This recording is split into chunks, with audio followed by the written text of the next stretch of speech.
Captain Lee Ji-ho stared at the endless stars through the bridge window of his ship, the New Soul.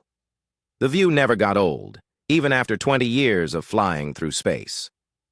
Behind him, his crew worked quietly at their stations. The soft hum of the ship's engines mixed with the gentle beeping of computers. Dr. Park Minji looked up from her science station. Her dark hair was tied back in a simple ponytail, and her eyes showed the tiredness that came from months of deep space travel.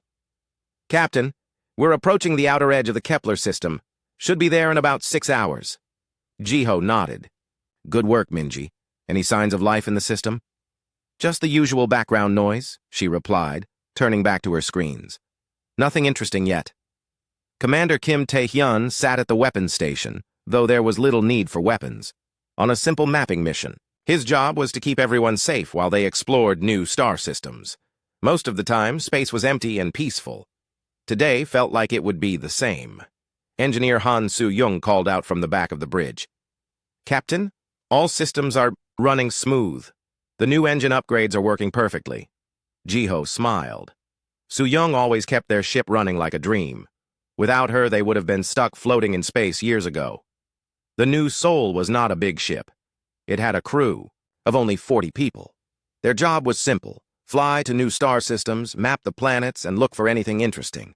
Most of the time, they found nothing but rocks and gas, but sometimes they discovered something amazing. Humanity had been part of the Galactic Federation for almost 200 years now. When humans first met the alien races, they were excited to join the big family of space civilizations. But over time, they learned that being part of the Federation was not what they expected. The Federation was run by 3 main alien races. The Vorthak were tall beings made of living crystal. They were very old and very smart, but they looked down on younger races. The Luminari were pure energy beings who could change reality itself. They thought they were better than everyone else. The Nexari were a hive mind, millions of bug-like creatures that shared one big brain. These 3 races had ruled the galaxy for millions of years. They made all the important decisions. Younger races like humans were allowed to join, but they had no real power. Humans were seen as children who needed to be watched and controlled. The Federation had many rules. The most important rule was simple: do not interfere with primitive civilizations. If a planet had intelligent life but no space travel, you had to leave them alone. You could watch from far away, but you could not help them, even if they were dying. The elder races said this rule was necessary. They claimed that helping primitive species would hurt their natural development. It was better to let them succeed or fail on their own. This was the way things had always been done. Ji-ho had never liked this rule, but he followed it.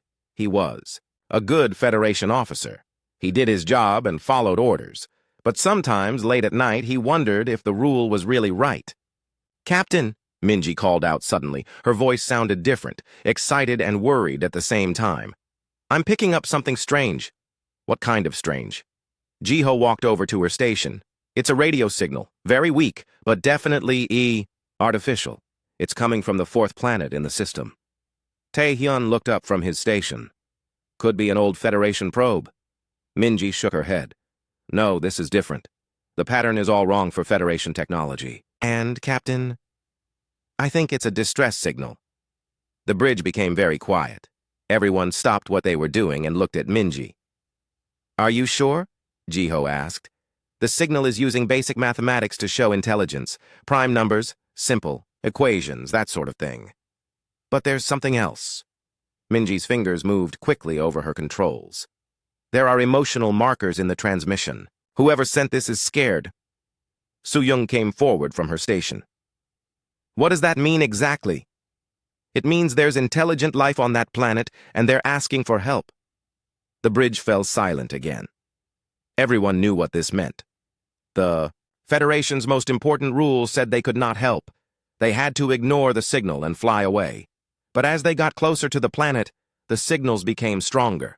Minji worked for hours to decode them. What she found made her hands shake. "Captain, you need to hear this." She put the translated signal through the ship's speakers. At first, there was only static. Then slowly, voices came through. Alien voices speaking in their own language, but the computer translated their words. This is the world of Ethon. Our sky is falling. Our seas are turning to poison. We do not know if anyone can hear us, but we call out to the stars. If there is anyone out there, please help us. We are dying. The voice was female, old and tired. But she continued speaking. We have tried everything we know. Our scientists work day and night, but we cannot stop what is happening. Our children ask us why the sun burns their skin. We have no answer. If you can hear this, we are not asking you to save us. We only ask that you remember us. Remember that we tried to be good. Remember that we loved each other. Then came something that made everyone on the bridge freeze. The sound of children singing. Their voices were high and sweet, singing a simple melody in their alien language. The computer translated the words, "Stars above, shine your light. Keep us safe through the endless night. When the morning comes again, we will sing and dance and play." The song ended, and there was only static. Minji had tears in her eyes. "Captain, there's more. Hours and hours of transmissions. They're sending everything they can think of. Their music, their art, their history. They want someone to remember them." Jiho felt something cold in his stomach. "How long do they have?" "Based on the environmental data they're including in their transmissions, maybe 3 months, maybe less. Their planet's climate is collapsing. Too much radiation from their sun, poisoned oceans, dying forests. It's a complete ecological breakdown." Tae-hyun spoke quietly. "Can it be fixed?" Soo-young nodded slowly. "With Federation technology?" "Yes.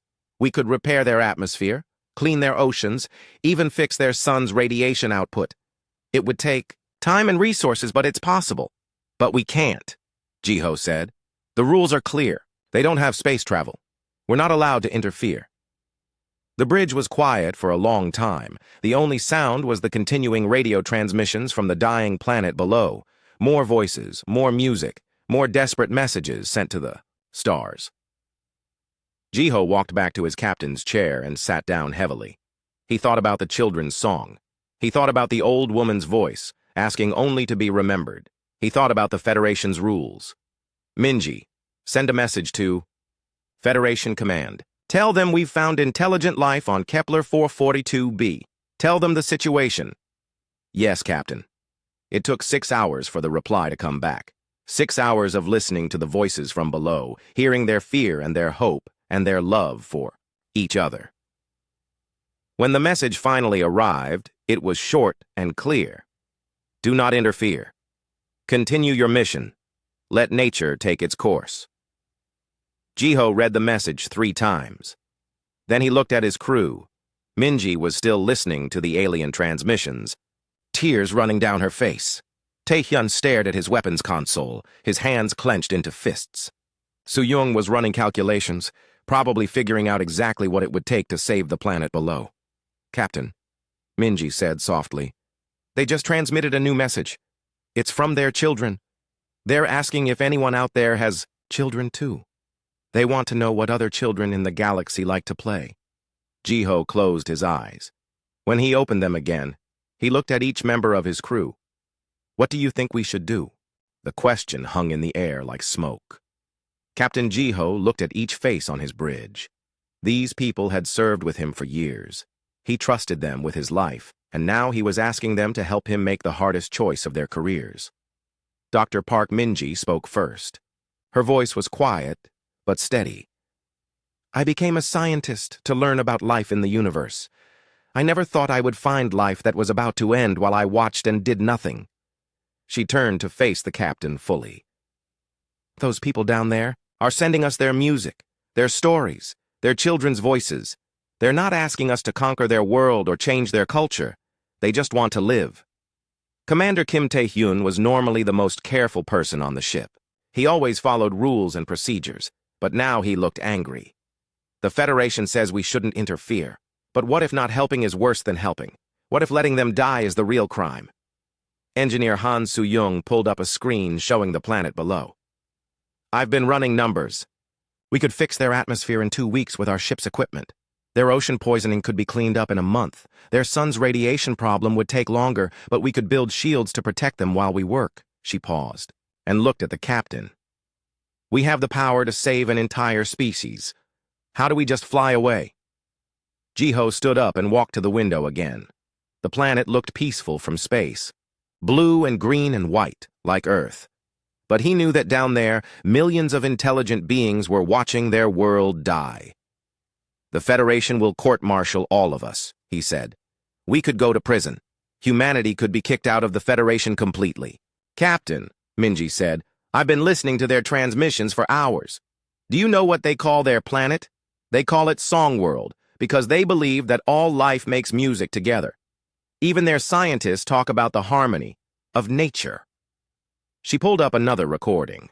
A young alien voice came through the speakers, translated by the computer. "My teacher says that when we die, our songs join the great music of the universe. But I don't want to sing in the universe yet. I want to sing here with my friends." The bridge was silent, except for the alien child's voice. "I have a daughter," Tae-hyun said suddenly. Everyone looked at him. He rarely talked about his family. "She's 8 years old. If Earth was dying and aliens could save her but chose not to because of some rule." He stopped talking and shook his head. Soo-young walked over to her engineering station. "Captain, I need to tell you something else. Our ship isn't enough to save them. The job is too big for one ship. We would need help." "What kind of help?" "We would need atmospheric processors, ocean purifiers, solar shields, medical supplies for radiation sickness, and food for millions of people while we fix their world. We would need at least 50 ships working together." Jiho felt his heart sink. Even if they decided to break the rules, they couldn't do the job alone. But then Minji spoke up. "What if we asked for help?" "From who?" The Federation already said no. "Not from the Federation. From other humans." The idea was crazy. Ask human ships across the galaxy to come help save an alien race they had never heard of. Ask them to risk their careers and their freedom for strangers. But, as Jiho thought about it, he remembered something. Humans had always been different from the other Federation races. When Earth had natural disasters, humans from around the world rushed to help. When human colonies faced problems, other colonies sent supplies and volunteers. Maybe they would answer this call too. "How would we even reach them?" Tae-hyun asked. Minji was already working at her station. "I can send the ethon transmissions to every human ship, every human colony, every human outpost in Federation space. The message would reach thousands of human ships within hours." "And what do we tell them?" Jiho asked. "The truth. That there's a dying world full of people who just want to live. That we have the power to save them. That the Federation says we can't, but we think we should." Soo-young looked worried. "If we do this, there's no going back. Once we send that message, everyone will know we're breaking Federation law." Jiho walked back to his chair. He thought about the Federation rules. He thought about his duty as a Starfleet officer. He thought about his career and his future. Then he thought about the children singing their song about stars and safety and tomorrow. "Minji, prepare the transmission. Include everything we've received from the Ethan. Their voices, their music, their situation. Send it to every human in the galaxy." "Yes, Captain." Minji's fingers flew over her controls. "Soo-young, start preparing. Our atmospheric processing equipment. Tae-hyun, plot a course for the planet." "Captain," Tae-hyun said carefully, "are you sure about this?" Jiho looked at him. "No, I'm not sure about anything. But I know that if we do nothing, an entire species dies while we watch. I can't live with that." The transmission was ready. Minji looked at the captain and waited. "Send it," Jiho said. The message went out across the galaxy at the speed of light. It would reach human ships in nearby systems within hours. Ships farther away would get it in days or weeks. But once it was sent, there was no taking it back. The first hour, nothing happened. Then Minji's station started beeping. "Captain, I'm getting responses." "What kind of responses?" "Ships are changing course. The cargo ship Rainbow is 3 days away and coming toward us. The science vessel New Busan is 2 days out. The colony ship Peaceful Morning is redirecting from its mission." More beeps came from her station. "Captain, this is incredible. I'm tracking 47 human ships that have changed course to come here. No, wait. 52. No, 68. Tae-hyun stared at his screen. "How is that possible? These captains are risking everything." So-young was grinning. "Because they're human. When humans hear someone calling for help, they answer." But then Minji's face became serious. "Captain, I'm also getting a message from Federation Command. They know what we've done. Put it through. A cold voice filled the bridge. It was High Crystal Zephon, speaking for the Vorthak Empire. Captain Lee Jiho of the human vessel New Soul. You have violated Federation law by interfering with a primitive species. You will cease all activities and return to Federation space immediately. The message continued. Any human ships approaching the Kepler system will be turned back by Federation forces. This violation will result in severe consequences for humanity's membership in the Federation. Jiho felt ice in his stomach. The Federation was serious. They would use force to stop the rescue. But then another message came through. This one was from Admiral Cho Sungwan, the highest-ranking human in the Federation military. All human ships in the Kepler region. This is Admiral Cho. I am ordering all Federation forces under my command to assist in the humanitarian mission to planet Ethon. The Federation Council can consider this my official resignation from Federation. Command! Taehyun's mouth fell open. The Admiral is backing us? Another message followed. This one from Captain Yu Jinwoo of the terraforming ship Garden of Earth. This is Captain Yu to all human vessels. I have atmospheric processors and soil restoration equipment. My crew volunteers to help save the Ethon. Then came more messages. Captain after captain, ship after ship, all saying the same thing. They were coming to help. Dr. Oh Hyeji from the medical ship. Healing Hand. We have radiation treatment facilities and enough medical supplies for millions of people. Captain John Yuna from the defense ship Bright Sword. If the Federation wants to stop us, they'll have to go through us first. Fleet Admiral Nam Daeho from the battleship Iron Mountain. This is Nam Daeho to all human forces. We have a choice to make today. We can follow orders, or we can save lives. I choose to save lives. Minji was crying again, but this time she was smiling too. Captain, I count over 200 human ships now heading this way. Medical ships, cargo ships, terraforming vessels, even passenger liners wanting to help. Jiho stood up and looked out at the stars. Somewhere out there, hundreds of human ships were racing through space to answer a cry for help from people they had never met. The Federation would be furious. There would be consequences. But right now, Jiho felt proud to be human. Open a channel to the planet, he ordered. Channel open, Captain. People of Ethon, this is Captain Lee Jiho of the human ship New Soul. We have heard your call for help. We are coming to save you. You are not alone anymore. The response from the planet came quickly. It was the same old woman who had sent the first distress call. But now her voice was filled with wonder instead of despair. Beings from the stars, we do not understand why you would risk so much for strangers. But we welcome you with open hearts. Thank you for choosing to answer our song. 3 days after Captain Jiho sent his message across human space, the first ships began arriving at Kepler 442b. The sight took everyone's breath away. Dozens of human vessels dropped out of hyperspace, their engines glowing like new stars against the darkness. Captain Yu Jinwoo was the first to arrive. His terraforming ship Garden of Earth was massive, built to reshape entire worlds. Behind him came the medical vessel Healing Hand with Dr. Oh Hyeji and her team of doctors. Then came cargo ships, science vessels, and even civilian transports full of volunteers. But the humans were not alone.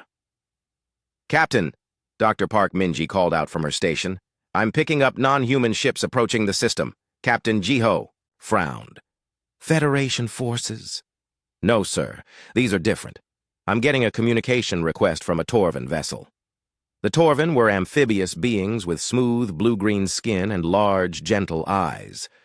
They were one of the minor species in the Federation, like humans. They had been members for over 1,000 years, but had little power or influence. Put them through. The screen showed Captain Nelu Vash of the Torvan ship Deepwater Current. His voice gurgled slightly when he spoke, but the translator made his words clear. Captain Jiho, I am Nelu Vash. My people remember when our world nearly died 800 years ago. Solar flares almost destroyed our oceans. The Federation watched us struggle alone. We barely survived. The Torvan captain paused, his large eyes showing old pain. Today we choose to do what the Federation would not do for us. We offer our help to save the Ethon. Jiho felt amazement fill his chest. Captain Vash, welcome to our fleet. More ships kept arriving. The insect-like Cathara sent their bioengineering vessels. The energy-manipulating Solarans brought their power generation ships. The rock-skinned Dorvani offered their mining and construction equipment. Each captain told the same story. They had heard about humanity's mission to save the Ethon. They remembered their own struggles with the Federation's cold indifference. They chose to stand with humanity. Within a week, over 300 ships orbited the dying world of Ethon. It was the largest rescue fleet in galactic history, and none of it was official. Every ship, every crew member, every volunteer was there because they chose to be. Dr. Ohyeji led the first team down to the planet's surface. The Ethon were humanoid beings with pale blue skin and silver hair. They were thin from hunger and radiation sickness, but their eyes showed intelligence and hope. The first Ethon that Dr. O met was Prime Mother Astara, the leader who had sent the original distress call. She was old and weak, but she carried herself with dignity. In her arms was a small child with large, frightened eyes. Why? Prime Mother Astara asked in her own language. The translator made her words clear. Why do you risk so much for strangers? Dr. O knelt down so she was at eye level with the old woman. Because the universe is vast and cold and empty, but every time someone chooses compassion over indifference, it becomes a little less so. Your voices reached across the void, and we chose to answer. The translation took a moment to process. When Prime Mother Astara understood, tears ran down her blue cheeks. We will never forget this kindness. The work began immediately. Captain Yu Jinwoo's atmospheric processors started cleaning the poisoned air. Torvan water purifiers began healing the dead oceans. Cathara bioengineers worked to restore the dying forests. Human medical teams treated radiation sickness while Solaran energy shields protected the planet from its sun's harmful rays. But the Federation was not sitting idle. High Crystal Zephon of the Vorthak Empire sent warnings every day. The crystalline beings were furious that their authority was being ignored. The Luminary Council called the rescue dangerous chaos that threatened galactic order. The Nexari Collective declared all the rescue ships to be rebels and criminals. We will not allow this violation to continue. Zephon's cold voice echoed across Federation space. Order must be maintained. The first Federation attack came without warning. Captain John Yuna was leading a patrol flight around the planet when her sensors screamed. 3 massive Vorthak crystal ships dropped out of hyperspace, their weapons already charging. All rescue. Vessels. This is Bright Sword. We have incoming hostiles. Repeat. Federation forces are attacking. The crystal ships opened fire immediately. Their weapons were ancient and powerful, designed to destroy entire fleets. But John Yuna was ready. For them, all fighters, scatter pattern, make them work for every shot. Human fighter ships were small and fast compared to the huge Federation vessels. They darted between the crystal ships like angry insects, firing their weapons and dodging return fire. But the real surprise came when the other species joined the fight. This is Captain Vash of the Deepwater Current. We stand with humanity. Torvan ships moved like dolphins through space, their fluid movements making them impossible to target. Cathara vessels swarmed the crystal ships from all directions. Solaran energy weapons sliced through Federation shields. The battle was short, but fierce. The 3 crystal ships, designed to intimidate primitive species, found themselves overwhelmed by hundreds of smaller vessels working together. Within an hour, all 3 Federation ships were either destroyed or retreating. But everyone knew this was just the beginning.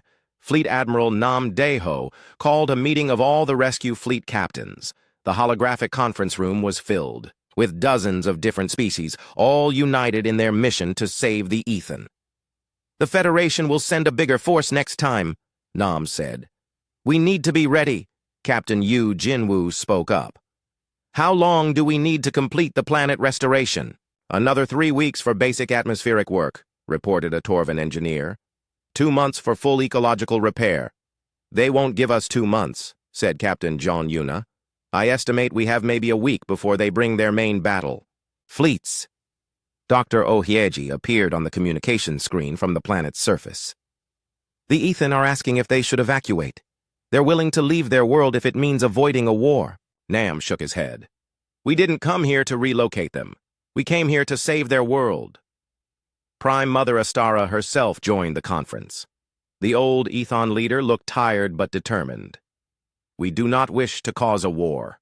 If our salvation brings death to others, perhaps it is better that we accept our fate. Captain Jiho stood up.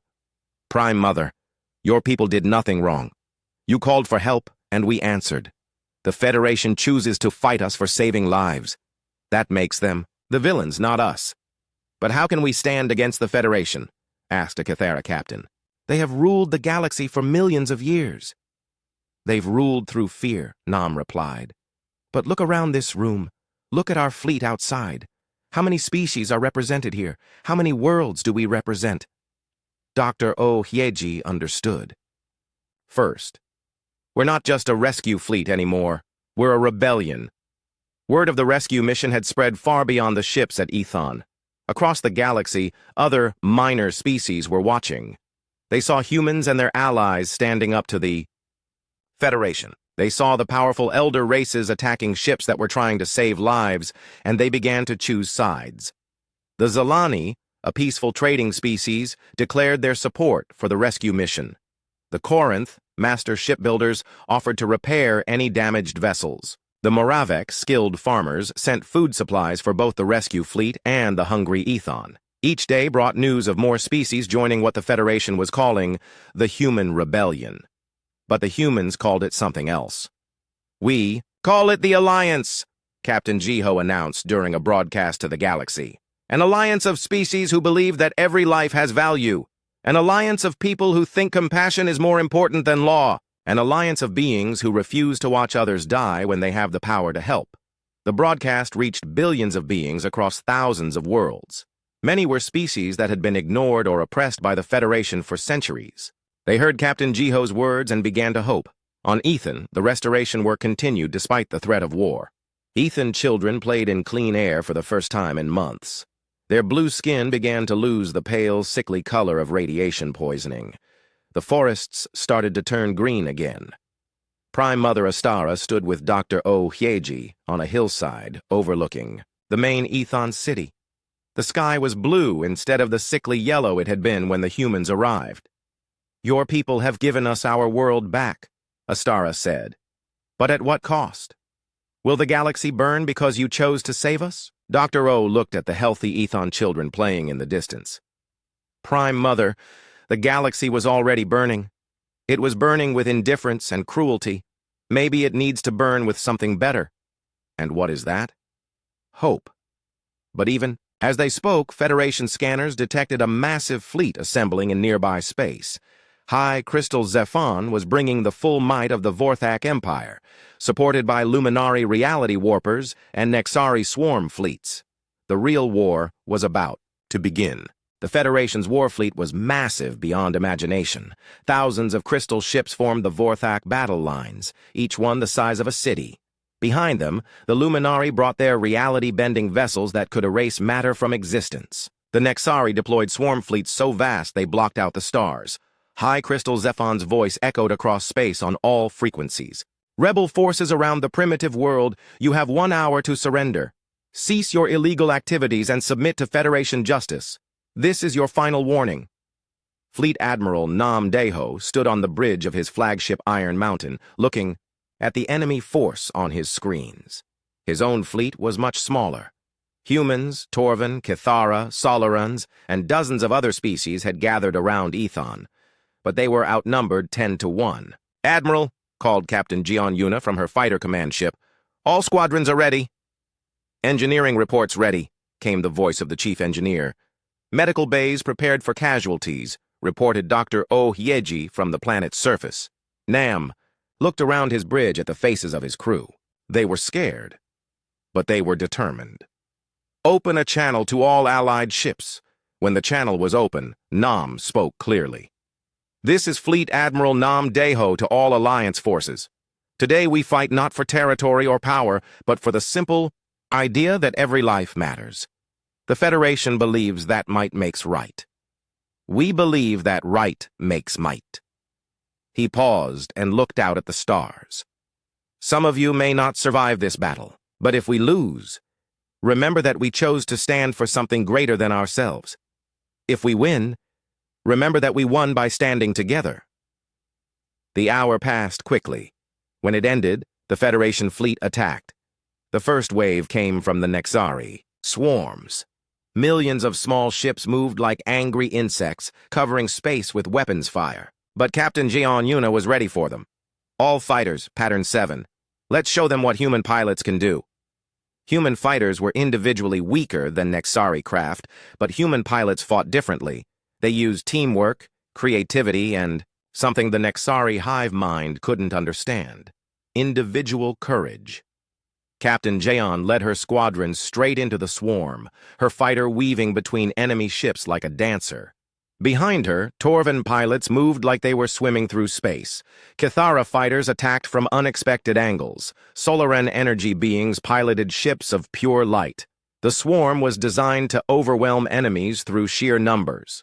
But the Alliance fighters refused to be overwhelmed. Every time the Nexari tried to surround them, the Alliance pilots broke through in new directions. "Yuna to all squadrons," Captain Joan called over the radio. "The swarm is trying to box us in. Break formation and go hunting." The Alliance fighters scattered across the battlefield, turning the organized swarm into chaos. Human pilots rammed damaged ships into Nexari formations. Torvan pilots used their ships' water systems to short out enemy electronics. Kithara used their bioships to actually eat enemy vessels, but the real battle was between the capital ships. The massive Vorthak crystal ships fired weapons that could destroy planets. Their beams tore through space toward the Alliance fleet. But Dr. Xin Wu Jin, humanity's best weapons researcher, had been working on something special. "All ships, activate Project Mirror," Nam ordered. Every Alliance ship suddenly deployed strange, new shields that looked like crystalline surfaces. When the Vorthak weapons hit them, something impossible happened. The planet-killing beams bounced back at their own ships. "How?" demanded High Crystal Zifon over the communication channels. "Doctor," Shin's voice answered from the research ship New Horizon. "We studied your crystal technology and improved it. Human engineering plus alien science. Your own weapons are now useless against us." The Vorthak ships tried to adjust their weapons, but the Alliance fleet was already moving. Human ships were fast and maneuverable compared to the massive crystal vessels. They darted between the Federation lines, targeting weak points that human engineers had identified. Captain Yu Jinwoo brought his terraforming ship Garden of Earth right up against a massive crystal vessel. "This ship is designed to reshape planets," he announced. "Let's see what it does to crystal." His atmospheric processors, designed to change planetary air, were modified to eat through crystal ship hulls. The massive Vorthak vessel began dissolving from the inside out. But the Federation had one more weapon: the Luminari reality warpers. Pure energy beings floating in space began to change reality itself. They tried to erase the Alliance ships from existence, to make it so they had never been built. But General Lee Minho had prepared for this too. Human quantum physicists had discovered something amazing. Human creativity could actually resist reality manipulation. When humans believed strongly enough in something, it became harder to erase. "All crews, remember why we're here," Lee broadcast to every Alliance ship. "Remember the Ethon children singing. Remember Prime Mother Astara asking for help. Remember that we chose to answer." The Luminari tried to delete the Alliance ships from reality, but they couldn't. The human belief in their mission, shared by all their allies, made their ships too real to erase. The battle raged for hours. Ships on both sides were destroyed. Good people died. But slowly, the Alliance began to win. The turning point came when Admiral Kang Haeun led a strike force directly at the Federation's command center. It was a massive space station called the Eternal Throne, where the Federation had coordinated galactic government for over 3 million years. "All ships, follow me," Kang ordered. "We're going to cut the head off the snake, her fleet included. The fastest ships from every Alliance species. They punched through the Federation lines like a spear.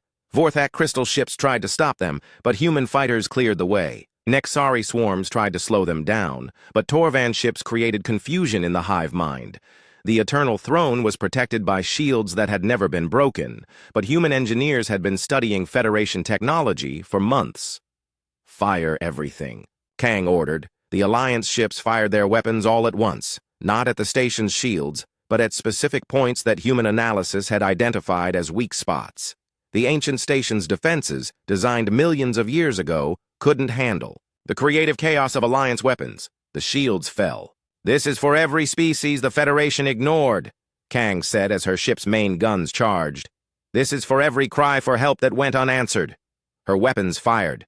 The Eternal Throne, symbol of Federation power for millions of years, exploded in a flash of light that could be seen across the galaxy.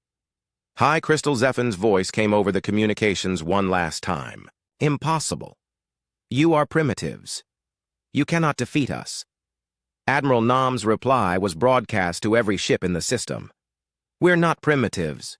We're people who believe that saving lives is more important than following rules, and that makes us stronger than you ever were." The remaining Federation ships began to retreat. Some fought to the end, but most simply fled. The galaxy's oldest empire was running from an alliance of species they had called minor and primitive. Captain Jiho, still commanding the New Soul, above Aethon, opened a channel to all Alliance forces. "The battle is won. The Federation fleet is retreating, but this isn't over. This is just the beginning." He was right. Across the galaxy, news of the Alliance victory spread like wildfire. Species that had been oppressed by the Federation for millennia began to revolt. The Dorvani liberated 17 slave worlds. The Zalani freed entire populations that had been used as living computers. The Corinth began building ships for any species that wanted to join the Alliance. But on Ethon, there was celebration. The planet's restoration was nearly complete. The sky was blue, the oceans were clean, and the Ethon people were healthy again. Prime Mother Astara stood with Captain Jiho on the planet's surface, watching Ethon children play with human, Torvan, and Kethera children. The young ones didn't care about species differences. They just enjoyed being alive and having friends. "You have done more than save our world," Astara said. "You have changed the galaxy itself." Jiho nodded. "The hard part starts now. Winning a war is easier than building a peace." "What happens next?" Jiho looked up at the stars where Alliance ships from hundreds of species patrolled the space around. "Ethon. Now we prove that the galaxy can be run by cooperation instead of fear. We prove that every voice matters, no matter how small. And if we fail, then at least we tried to do the right thing. And the children of Ethan are alive to try again tomorrow." High above them, in space, the Alliance fleet prepared for whatever came next. The Federation was wounded but not destroyed. There would be more battles, more challenges, more difficult choices. But for today, the galaxy had learned something new. Sometimes, when someone cries for help across the void, someone else answers. And sometimes, that single act of compassion can shake the foundations of power itself. The war was won, but the real work was just beginning. 2 years after the Battle of Ethon, Captain Jiho stood in the Great Assembly Hall on New Geneva Station. Around him sat representatives from over 800 species: humans, Ethon, Torvan, Kithara, Solarans, and hundreds of others filled the massive chamber. Today was the founding ceremony of the Galactic Alliance. Today they would formally replace the Federation with something new. President Park Soon-ho, the first elected leader of the Alliance, walked to the podium. He was a former colony administrator who had never wanted to be famous. But when the Alliance needed someone to guide them through these difficult early years, the species had chosen him. "Friends," Park began, and his voice carried to every corner of the hall. 2 years ago, we were scattered across the galaxy, hundreds of species, each struggling alone under Federation rule, each believing we had no choice but to accept the way things were. He paused and looked at Prime Mother Astara, who sat in the front row with other Ethon leaders. Her people were healthy now, their world restored. But more importantly, they were no longer alone. Then came a single cry for help from a dying world. One captain chose to answer that cry. One crew chose to risk everything. That choice changed everything else. The hall was completely silent. Everyone remembered the moment when they first heard about humanity's mission to save the Ethon. Everyone remembered making their own choice to join or not to join. Today, we establish a new way of governing the galaxy. Not through fear or force, but through cooperation and mutual aid. Not by deciding which species matter and which don't, but by recognizing that every voice has value. Director Kim Nari stepped forward. She was the head of the new Interspecies Aid Organization, the Alliance's way of making sure no planet would ever again cry for help without getting an answer. The Alliance Charter is simple, she announced. When someone asks for help, we help. When someone's voice needs to be heard, we listen. When someone faces extinction, we offer life. The Charter was more than words. In the 2 years since the I-8 Battle of Ethon, Alliance rescue fleets had saved 17 dying worlds. They had liberated hundreds of slave planets. They had stopped 3 wars and prevented the extinction of dozens of species. But the work wasn't easy. The old Federation still existed in parts of the galaxy. The Vorthak, Luminari, and Nexari had retreated to their core worlds, bitter and angry. They still controlled powerful fleets and dangerous technology. They were planning their return. Admiral Ryu Jae-sung commanded the Alliance Defense Fleet. He was younger than most admirals, promoted quickly because of his brilliant tactics during the war. Now he stood to address the Assembly. The old Federation will try to reclaim their empire, he said honestly. They believe the galaxy belongs to them by right of age and power. They see our alliance as a temporary rebellion that must be crushed. Some representatives looked worried. The Vorthak Empire alone was millions of years old. Their technology was still superior in many ways. The Luminari could bend reality itself. The Nexari could field trillion-ship fleets. But they misunderstand what we've built here, Ryu continued. This isn't an empire trying to replace their empire. This is something completely new. We're not trying to rule the galaxy. We're trying to serve it. Dr. Yang Xiaoyan, the Alliance's chief of scientific cooperation, stood up. She was a former Federation scientist who had joined the Alliance after the Battle of Ethon. The old Federation kept knowledge secret. Only the elder races had access to advanced technology. But in the Alliance, we share everything. She gestured to a screen showing Alliance research stations. Torvan water healing technology is now available to any species that needs it. Human creativity engines help other species solve problems they never could before. Cathara bioengineering helps worlds recover from ecological damage. Knowledge shared is knowledge multiplied, she concluded. The Federation hoarded power. We give it away and somehow we become stronger. Captain Jiho was asked to speak last. He was no longer just a ship captain. The Alliance had made him an explorer general, in charge of finding new species and making first contact. But he still commanded the new soul, still flew to distant stars, still listened for voices calling across the void. When I first heard the Ethon distress signal, he said, I thought I was just dealing with a ship's emergency. I thought it was about following rules or breaking them. I didn't understand that I was witnessing the birth of a new galaxy. He looked around the great hall at all the different faces. Each of you made the same choice I made. You heard someone asking for help, and you chose to answer. You saw injustice, and you chose to fight it. You saw suffering, and you chose to end it. The Federation said we were too young, too primitive, too chaotic to govern ourselves. They were wrong. We don't govern through age or power or technology. We govern through something they never understood. Love. Prime Mother Astara stood up. At 90 years old, she was one of the eldest beings in the Alliance. Her voice carried the weight of someone who had seen her world die and be reborn. Captain Jiho, 2 years ago you asked me what my people call our planet. I told you we call it Song World because we believe all life makes music together. She paused and looked around the hall. Today, I want to tell you what we call this Alliance. We call it the Great Song. Every species, every world, every individual voice joining together to make something beautiful. The Federation tried to silence most of the galaxy. You have taught us all to sing. The vote was unanimous. 800 species, from the mighty to the small, from the ancient to the newly discovered, all agreed to the Alliance Charter. But, even as they celebrated, warnings came from across the galaxy. Federation loyalist forces were massing. The Vorthak Empire was building new superweapons. The Luminari Council was experimenting with reality-killing bombs. The Nexari Collective was breeding new swarm fleets in secret. The war wasn't over. It might never be over. But something fundamental had changed in the galaxy. 3 months after the founding ceremony, Captain Ju Minseo stood on the bridge of her new ship, the Ethon's Hope. It was an exploration vessel crewed by dozens of different species, all working together to explore the unknown regions of space. "Captain," called her communications officer, a young Torvin named Belu Kesh. "I'm picking up a distress signal from the edge of the galaxy. Very faint, but definitely artificial." Ju felt her heart beat faster. This was what they did now. This was why the Alliance existed. "What can you tell me about it?" "The signal is using basic mathematics to show intelligence. Prime numbers, simple equations.